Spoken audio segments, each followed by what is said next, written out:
My name is Lutes, and today I am presenting the Society of the Revelation Knife. Why I chose that title was because it's so true. Society just cuts you right in the chest, and it hurts you on both ends. You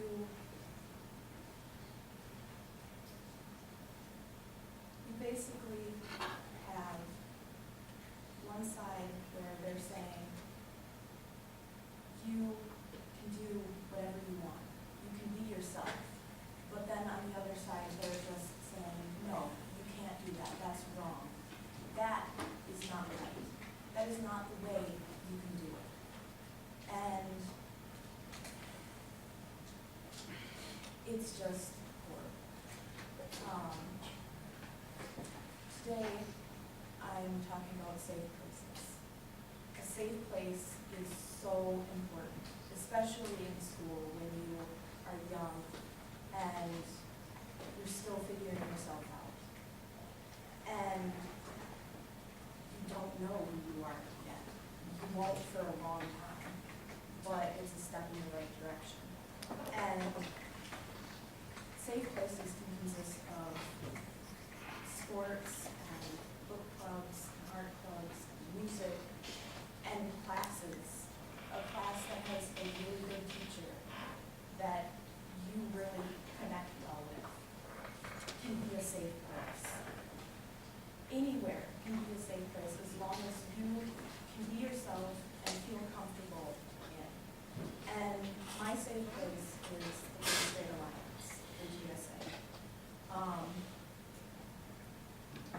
And today I'm going to be showing you an interview with the founder and president of the Lutes Alliance from 6 years ago. I'm sorry, it's really long. Why did you want to start this? I wanted to start the GSA because I had a lot of friends that really needed the community, and I had come out not much before, about a year or so, and felt really isolated. The community, I didn't feel like was very united at school.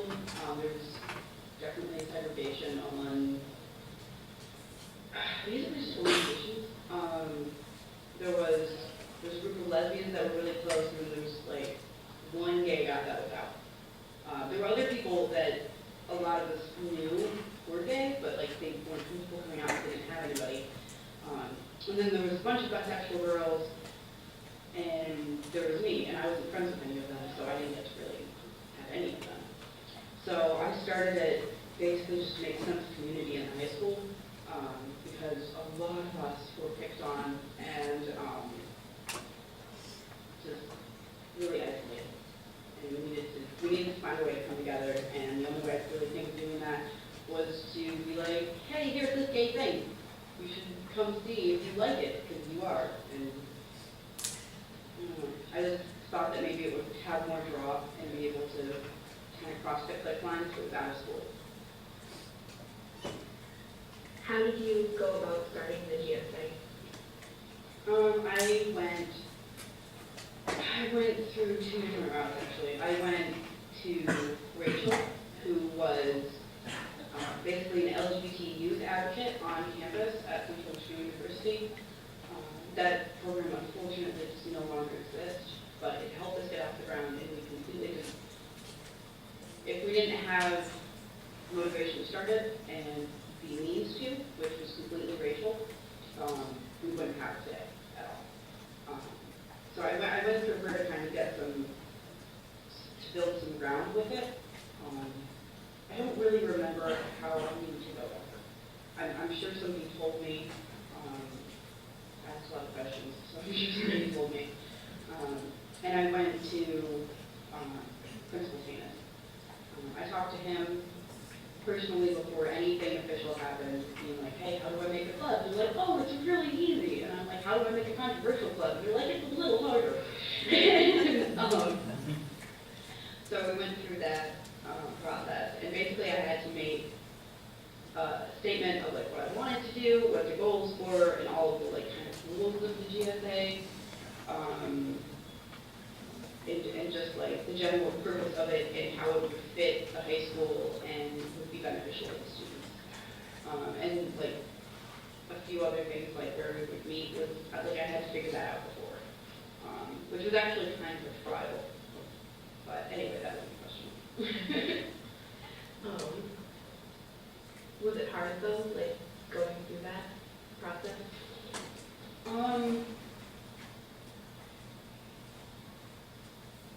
Yes and no. The actual documentation that we needed wasn't hard. Working with Rachel wasn't that hard. Our personalities worked really well together. We're still friends. We're still very opinionated, close, friendly friends. But we worked on the documentation together. So that made it a lot easier because I was much younger and had to do all of those things. But it was high school level, so it wasn't that hard. The hardest thing was dealing with the backlash. We received a number of angry letters kind of sent to the high school. Tina's gave us some of them. But the worst was the public backlash because there's a section in the Morning Sun, the local newspaper, that is called Sound Off. And you can basically just write the editor and say, I want to complain about this thing, here's what it is, make it known to the world. And that happened for a week. When it initially started, we had people writing in being like, this is an abomination, you're doing terrible things, and there's just a lot of concerned parents or concerned citizens saying that we were pushing it on other kids at the school and saying that we were corrupting it and that it was inappropriate for a public school setting. I think it's one of the ones that really got me. But the word abomination and inappropriate definitely got thrown around in a lot of them. And those were pretty consistent. We had one every day the first week that we started. And that went on for 3 weeks, getting them relatively consistently. And then Pride Week, no, it was coming out week. It was in October, actually. It was pretty close to the end of the semester. But I had a big coming out week, you know how I am with event planning. And we made it a big deal, and we put plans everywhere. I wasn't bashful at all. We had glitter all over the school, and people came home and they told their parents. And after the first day of coming out week, like, all of the sound off was pretty much about us. We had people writing to us again, like, demanding that they get rid of this organization that was trying to corrupt their children and all of that. But that was the hardest part. And honestly, it wasn't as bad as it sounds to me. A lot of the members were really hurt by it, feeling like it wasn't as safe as they wanted it to be. But I know there's a lot of hate out there, and we're a minority. We're going to be hated, but if you know people hate you and they start saying something, it means that they know you're out there to some extent. And I kind of like that because it lets them know that we exist. And I think that's more important. After it got started, did you and the others feel safer going to school? I did. And I'm not sure if it was because of the GSA or if it was just like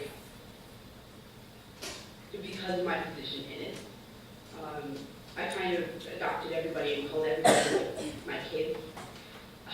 That happened really early on.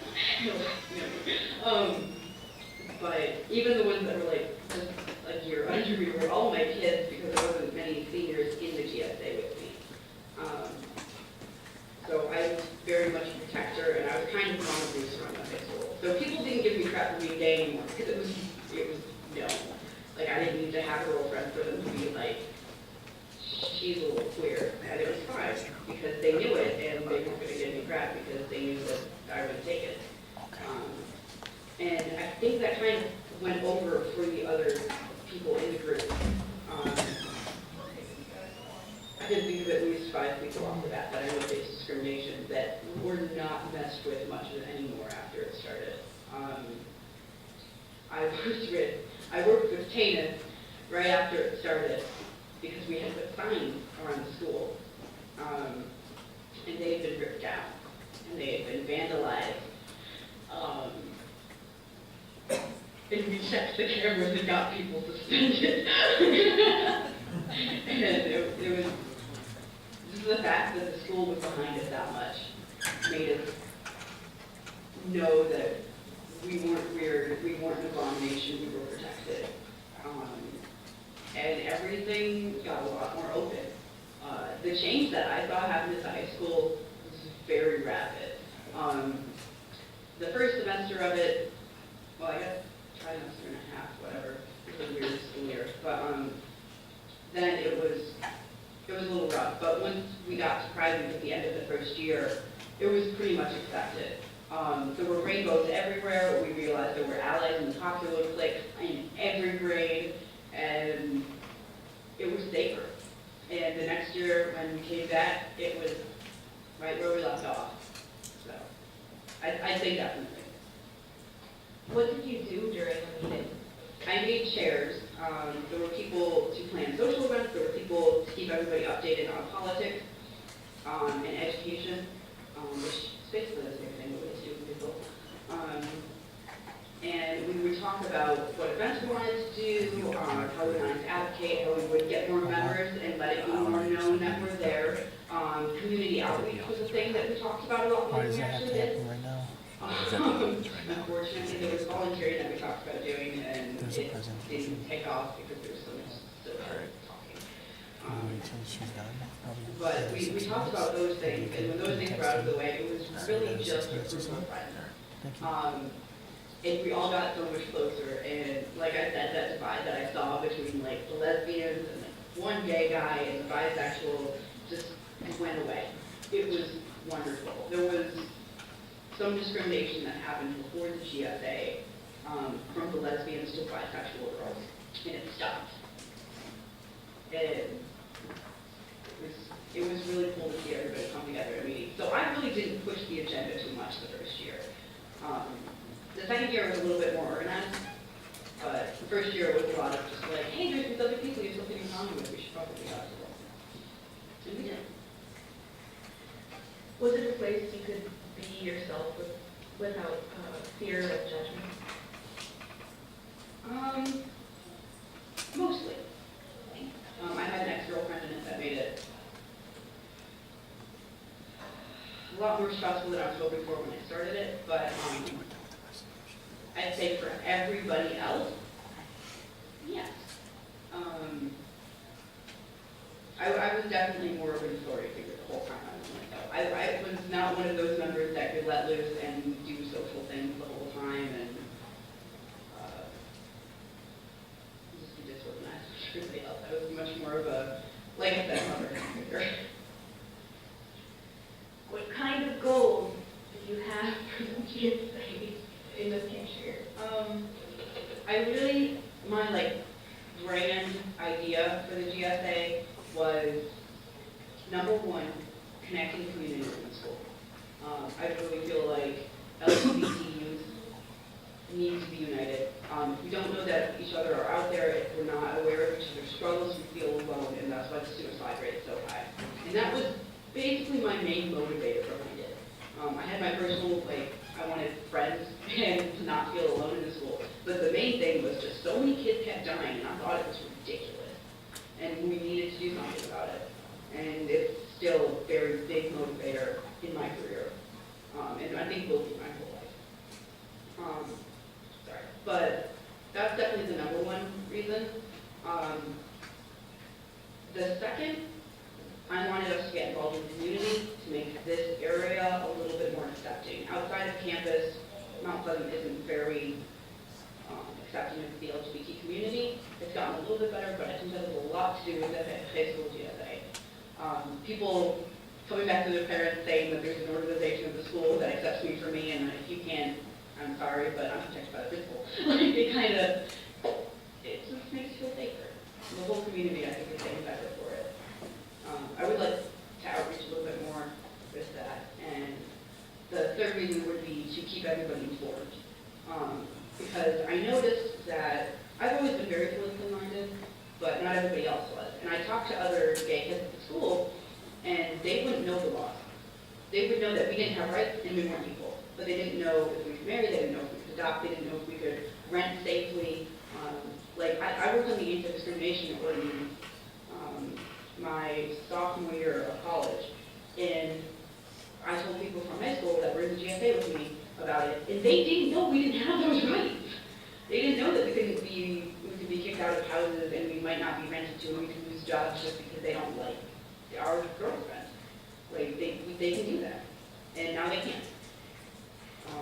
But I want kids to know those things, and know where they stand, and know what we're fighting for. If we don't know what to fight for, then you don't know what you're fighting for. Motivation. Thank you. So,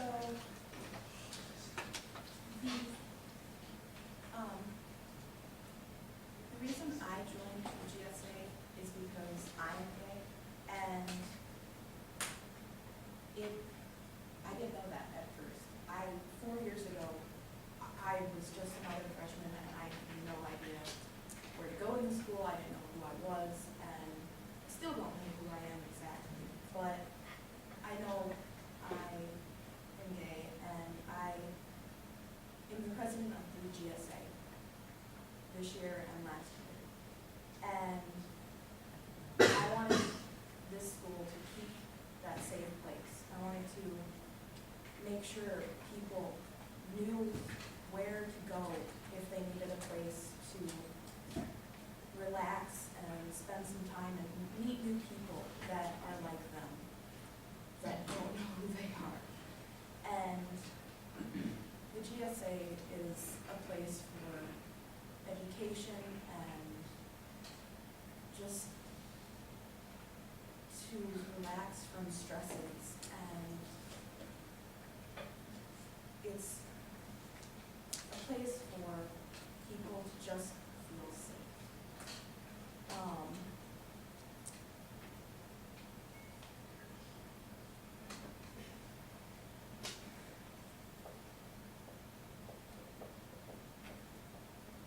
It's definitely a place where people could support each other, and if they knew somebody that was gay and they felt like they needed to come to this GSA, that they could.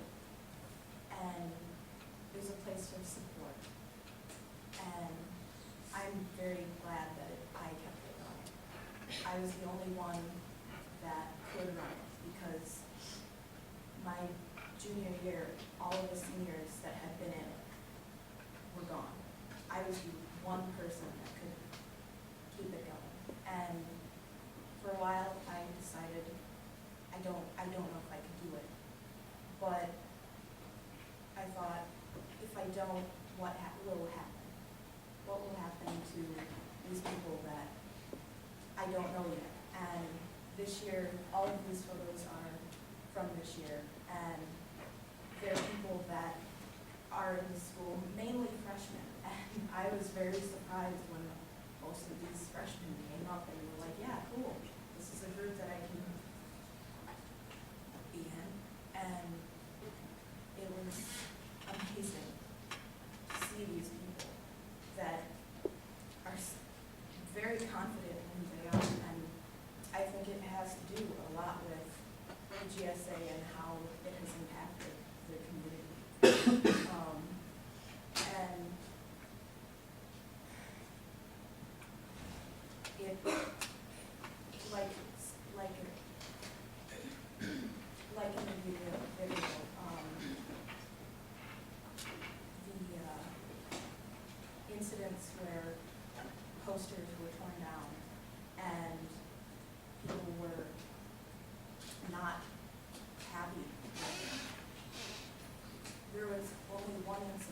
year where a poster was vandalized. And it was only written on. That was it. None of them were torn down or torn at all. And I'm blown away by that because 2 years ago, we had so many of them ripped apart and just completely destroyed. And only one was vandalized. It's amazing that how much change has happened. And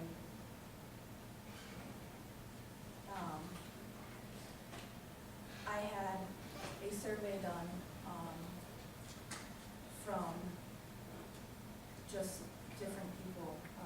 I don't know who they are, but I shared it on Tumblr, and I don't know who these people are, and I don't know who these people are, but these people had something to say.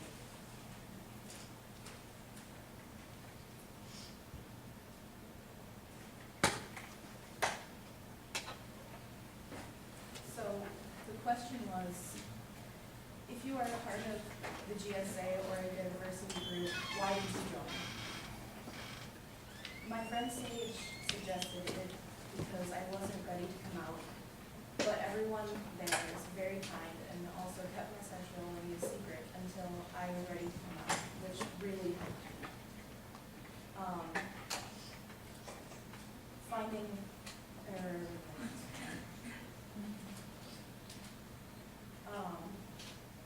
I felt like I didn't have anyone to talk to, and joining the GSA gave me a family of queer teens like me, and a lot of the kids in the group don't have any home, or anyone at home that they can talk to.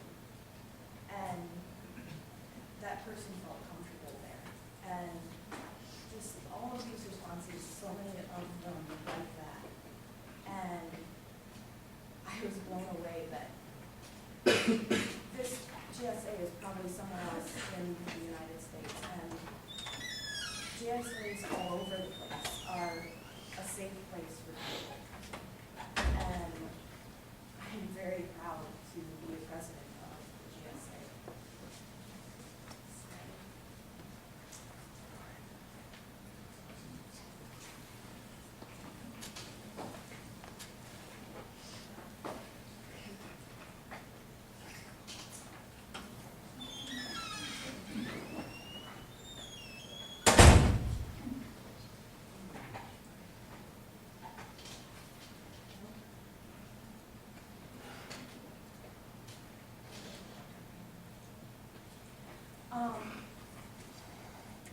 To conclude, I learned about what pansexual meant and transgender and what the LGBT community was. I had no idea what that was. And those things really helped me through this. And the LGBT community is the lesbian, gay, bisexual, transgender, and queer community. It's kind of an invisible community, but it's there. It's to support people, and like a GSA in a school, it's just there to be supported. And pansexual is where you like the personality of somebody, and instead of what they look like. I mean, that's still a factor, obviously, but I didn't know any of this. And for a while, I didn't know any of this, but the GSA really helped me learn. And any club for safe